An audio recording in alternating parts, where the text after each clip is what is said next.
আমরা সামষ্টিক অর্থনীতি নিয়ে আলোচনা করছি এবং এই ভিডিওতে আমরা কিছু গুরুত্বপূর্ণ কথা বলবো। সেই কথাগুলো শোনার পরে আজকের যে নির্ধারিত টপিক সেই টপিক শুরু করব। তো আমরা তিনটা লেকচার অলরেডি দিয়েছি।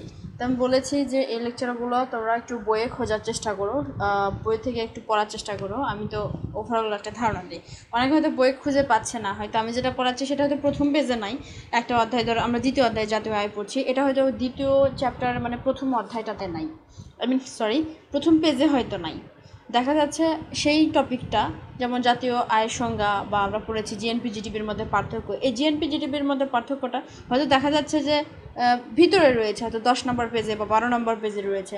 অর্থাৎ টপিক কিন্তু বইয়ে রয়েছে, কিন্তু হয়তো একটু আগে পিছিয়ে করে রয়েছে। তাই তোমরা যখন টপিকগুলো পড়বে একটু খুঁজে খুঁজে নিয়ে পড়বা। আর আমরা যেটা এখন মানে ধারাবাহিকভাবে করে আসছি সেটা হচ্ছে আমরা বিভিন্ন সালের কোশ্চেনগুলো সলভ করতেছি। মানে আমরা তো একটা অধ্যায়ের ওভারঅল ধারণা নিচ্ছি, কিন্তু ওই অধ্যায় থেকে কী কী সালের কোশ্চেনগুলো সালে এসে থাকে, যেই কোশ্চেনগুলোতে আমাদের অতিরিক্ত ফোকাস দিতে হবে, আমাদের মুখস্থ করতে হবে, আমাদের গুরুত্ব দিতে হবে, সেই কোশ্চেনগুলোই কিন্তু হচ্ছে আমরা বেছে বেছে নিয়ে সেই কোশ্চেনগুলো সলভ করছি। তো আজকে আমরা একটা পার্থক্য দেখব এবং হয়তো বা যদি সময় থেকে থাকে তাহলে আমরা কিছু সংজ্ঞা হয়তো দেখতে পারি। তো এখানে দ্বিতীয় সাল থেকে আমি এই সালের কোশ্চেনগুলো সবগুলো দেখেছি। তো ম্যাক্সিমাম টাইপই থিওরি টাইপের কোশ্চেন রয়েছে, এখানে বোঝার খুব কম জিনিস রয়েছে। বোঝার জিনিসটা শুরু হবে এর পরের অধ্যায় থেকে, সেখানে কিছু বোঝার জিনিস রয়েছে, এখানে বোঝার জিনিস খুব কম। তো থিওরি যতই হোক তবু আমরা বলেছি যে আমরা শুরু করব। তো যারা কোনো কিছু পড়োনি এই বইগুলোর, তারা আমার লেকচারের সাথে যদি যাও তাহলে তোমরা সালের কোশ্চেনগুলো, এই অধ্যায় থেকে কী কী সালের কোশ্চেন এসেছে সেগুলো তোমরা সলভ করতে সক্ষম হবা। আলাদা কিছু মানে পাশ করার জন্য আলাদা কিছু না পড়লেই হবে। আর ভালো রেজাল্ট করতে চাইলে তো আরও বেশি বেশি পড়তে হবে, সব সালের কোশ্চেন সলভ করতে হবে। এবং অধ্যায় শেষে আমরা দেখাবো যে এই অধ্যায় থেকে কী কী কোশ্চেন কোন কোন সালে এসেছে, সেটা আমরা এই অধ্যায় শেষে আলোচনা করব। তো আজকে আমরা যেটা আলোচনা করব সেটা হচ্ছে ব্যক্তিগত আয় কাকে বলে, এবং হচ্ছে কি আয়, হলো ব্যয়যোগ্য আয়। ব্যক্তিগত আয় এবং ব্যয়যোগ্য আয় কি, এবং এই ব্যক্তিগত এবং ব্যয়যোগ্য আয়ের মধ্যে হচ্ছে আমরা পার্থক্য রয়েছে সে পার্থক্যটা দেখব। এই দুইটার মধ্যে আমরা পার্থক্যটাও আজকে আলোচনা করব। এবং এই কোশ্চেনটা যদি তোমরা দেখো যে এটা 2013 সালের একটা কোশ্চেন। তো এই কোশ্চেনটা 2013 সালে এসেছে, তার মানে বোঝাই যাচ্ছে এটা আমাদের জন্য ইম্পর্টেন্ট একটা কোশ্চেন। যে কোশ্চেনগুলো একটা সালে এসেছে সেটাও আমাদের ইম্পর্টেন্ট, যেটা অনেকগুলো সালে এসেছে সেটা তো ইম্পর্টেন্টই। তো প্রথমে আমরা একটা আলোচনা করি যে ব্যক্তিগত আয়। তো ব্যক্তিগত আয়কে আমরা ইংলিশে কী বলতে পারি? পার্সোনাল আয়তে হচ্ছে ইনকাম। তো ব্যক্তিগত ইনকাম শুনেই মনে হচ্ছে একটি ব্যক্তিগত ভাবসাব, মানে ব্যক্তিগত আয় সাধারণভাবে কি আমার নিজের আয়। ব্যক্তিগত মানে কি? আমার নিজ ব্যক্তি বলে আমাকে বোঝাচ্ছে, এবং আয় তার মানে আমার নিজের আয় বোঝাচ্ছে। কিন্তু আমরা পড়ছি কি? সামষ্টিক অর্থনীতি। এটা আমাদের মাথায় রাখতে হবে। আমরা যে সাবজেক্টটা পড়ছি সেটা হচ্ছে আমাদের সামষ্টিক অর্থনীতি আর ব্যষ্টিক অর্থনীতি। তোমরা প্রথম অধ্যায়ে রয়েছে যে সামষ্টিক এবং ব্যষ্টিক অর্থনীতির প্রতি পার্থক্য আছে, এটা নিয়ে আমরা একদিন আলোচনা করতে পারি। আমি সাধারণভাবে একটু বলি যে সামষ্টিক অর্থনীতির যে বিষয়টা আলোচনা করা হয় সেটা একটা ওভারঅল বিষয় আলোচনা করা হয়, আর ব্যষ্টিক অর্থনীতির যে বিষয়টা আলোচনা করা হয় সেটা হচ্ছে ওটার খণ্ড নিয়ে আলোচনা করা হয়। যেমন সামষ্টিক অর্থনীতি যদি একটা বাড়ি হয়, সামষ্টিক অর্থনীতিকে যদি আমরা একটা বাড়ি হিসেবে কল্পনা করি, বাড়িটা হবে হচ্ছে আমাদের সামষ্টিক অর্থনীতি, আর ব্যষ্টিক অর্থনীতিটা হবে সেই বাড়ির আমাদের এক একটা রুম, মানে বাড়িতে কয়টা রুম রয়েছে সেটা হচ্ছে আমাদের ব্যষ্টিক অর্থনীতি হবে, আর ওভারঅল যে বাড়িটা রয়েছে সেটা আমাদের সামষ্টিক অর্থনীতি। তাহলে এখানে যে ব্যক্তিগত আয় বিষয়টা রয়েছে, সেই ব্যক্তিগত আয় বলতে আমার নিজের আয় বোঝাচ্ছে, এটা ঠিক আছে, কিন্তু আমার সাথে আমার দেশের সকল জনগণের আয় এখানে ইনক্লুড হবে। সামষ্টিক অর্থনীতি মানে সব কিছুর একটা মোট একটা ধারণা, মানে সর্বমোট একটা বিষয়।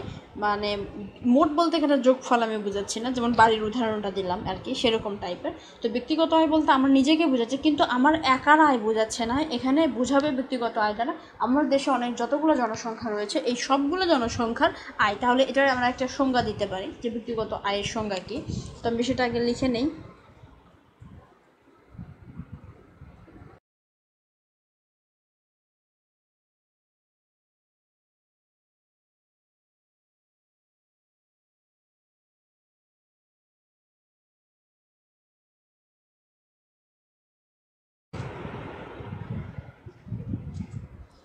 এখন দেখো এই ব্যক্তিগত আয় সংজ্ঞাটা আমার লেখা শেষ। আমি কি লিখেছি যে একটা নির্দিষ্ট সময় 1 বছরের সবগুলো বিষয় সাধারণত 1 বছরের ভিতরে তুলনা করা হয়, যে একটা নির্দিষ্ট সময় 1 বছর একটি দেশের সকল পরিবার ও নাগরিকের আয়ের সমষ্টিকে ব্যক্তিগত আয় বলে। তার মানে কি একটি দেশের সকল পরিবার রয়েছে এবং পরিবার এবং নাগরিকের আয়ের সমষ্টি। তো ব্যক্তিগত আয় এখন বিষয়টা হচ্ছে, ধরো কেউ হচ্ছে পেনশন পায় বা বেকার ভাতা পায় বা বৃদ্ধ বয়সে যে পেনশন পায়, তাহলে এটাও তো তার জন্য একটা আয়। তো এই আয়টাকে আমরা ব্যক্তিগত আয় অন্তর্ভুক্ত করব, যে যাদের বয়স হয়েছে তাদেরকে বয়স্ক ভাতা দেয়? তো না, বিষয়টা হচ্ছে এখানে আমাদের ব্যক্তিগত আয় হিসেবে এটাকে গণ্য করা হবে না, কেননা তার এই আয় সে বসে থেকেও পায়, অর্থাৎ কোনো কাজ না করে এটা পাচ্ছে, সরকার তাকে দিচ্ছে। এই কাজটা মানে কোনো উন্নতি হয় না, অর্থনীতিতে কোনো উপকারে আসে না। সুতরাং আমরা এই বিষয়গুলো, যে বেকার ভাতা, বৃদ্ধ বয়সের পেনশন ইত্যাদি, আমরা হচ্ছে ব্যক্তিগত আয়ের অন্তর্ভুক্ত করব না, কারণ এগুলা উৎপাদন কাজে অংশগ্রহণ করে না, এই সমস্ত আয় আর কি।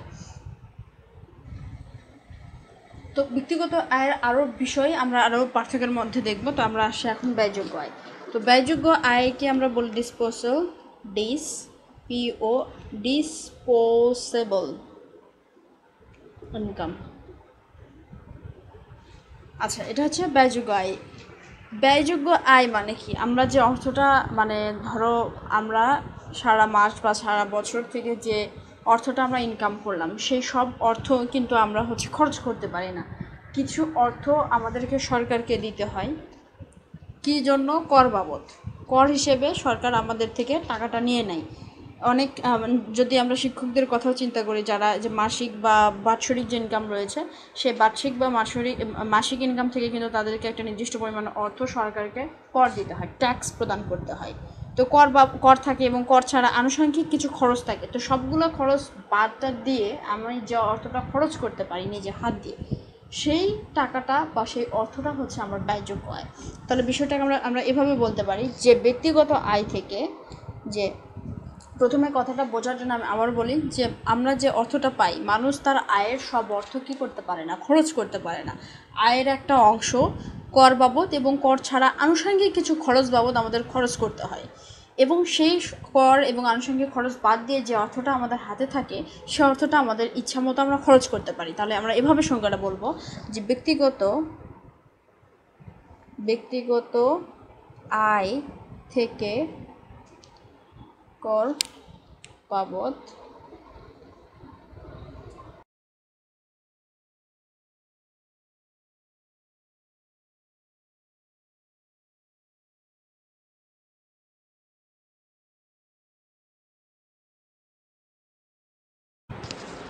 যাই হোক, আমি লিখেছি, লেখা ধরতে হয়তো কষ্ট হতে পারে, আমি এটা পড়ে দিব, সমস্যা নেই।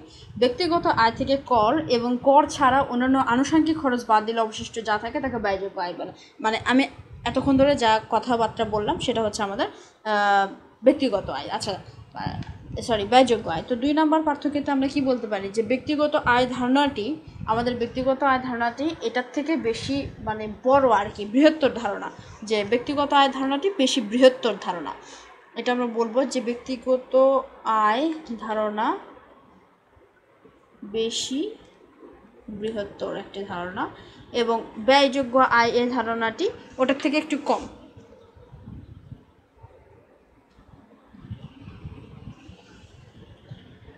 আমরা এভাবে লিখবো যে ব্যক্তিগত আয় ধারণা বেশি বৃহত্তম এবং ব্যয়যোগ্য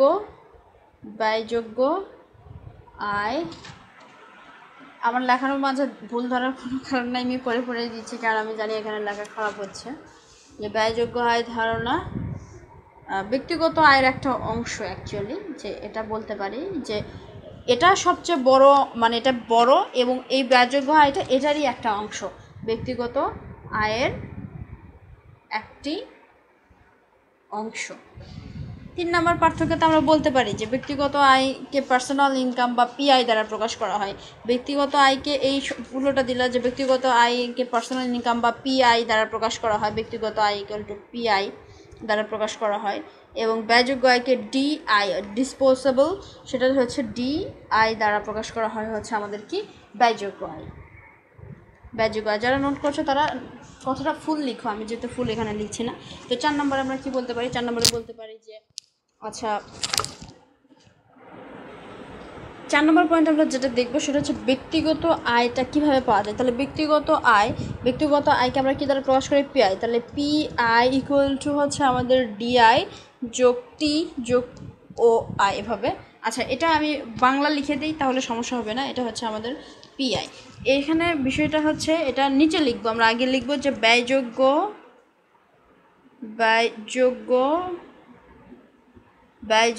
আয়ের সাথে কর ও অন্যান্য আনুষঙ্গিক খরচ যোগ করলে কি পাওয়া যায়? ব্যক্তিগত আয়। বিষয়টা দেখো যে ব্যক্তিগত আয়ের সংজ্ঞাতে আমরা কি বলেছি? একটি নির্দিষ্ট সময় এক বছর একটি দেশের সকল পরিবার এবং নাগরিক আয়ের সমষ্টি। আমি যা আয় করি সেটাই হচ্ছে আমাদের মানে ব্যক্তিগত আয়। আর ব্যয়যোগ্য আয়টা হচ্ছে আমার আয় থেকে কর বাদ দিলে, অন্যান্য আনুষঙ্গিক খরচ বাদ দিলে যেটা থাকবে সেটা হচ্ছে আমাদের ব্যয়যোগ্য আয়। তার মানে ব্যক্তিগত আয়টা হচ্ছে আমি করও দেইনি, আমি অন্যান্য খরচও করিনি। আমি 10,000 টাকা ইনকাম করছি, এই 10,000 টাকা আমার ব্যক্তিগত আয়। এই ধরো এই 10,000 টাকা থেকে আমি 2,000 টাকা সরকারকে কর দিয়েছি বা 1,000 টাকা অন্যান্য কাজে খরচ করেছি। তার মানে 10,000-এর থেকে আমি 3,000 টাকা খরচ করছি, তাহলে থাকে আমার 7,000 টাকা। এই 7,000 টাকা হবে আমার ব্যয়যোগ্য আয়। কিন্তু আমি যে ইনকাম করছি 10,000 টাকা, এই 10,000 টাকাই হচ্ছে আমার ব্যক্তিগত আয়।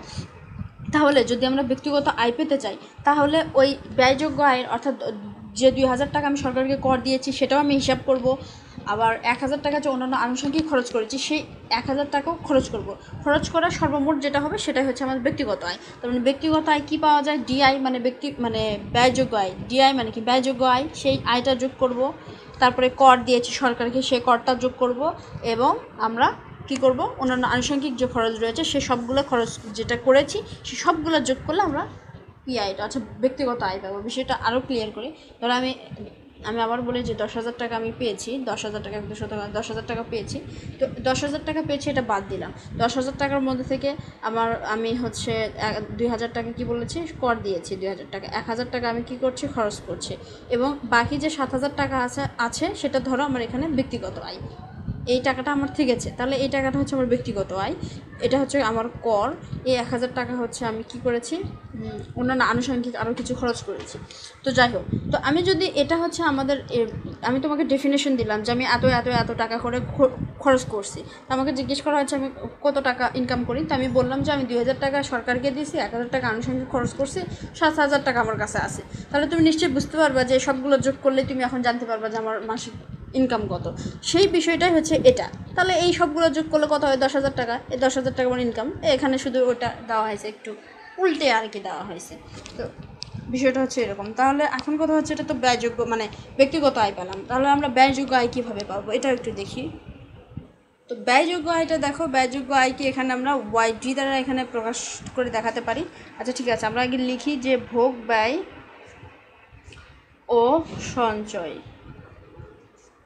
যোগ করলে এই যে ব্যয়যোগ্য আয় পাওয়া যায়। ব্যয়যোগ্য আয়, আচ্ছা ব্যয়যোগ্য আয় পাওয়া যায়। ভোগ ব্যয় আর সঞ্চয় জিনিসটা কি?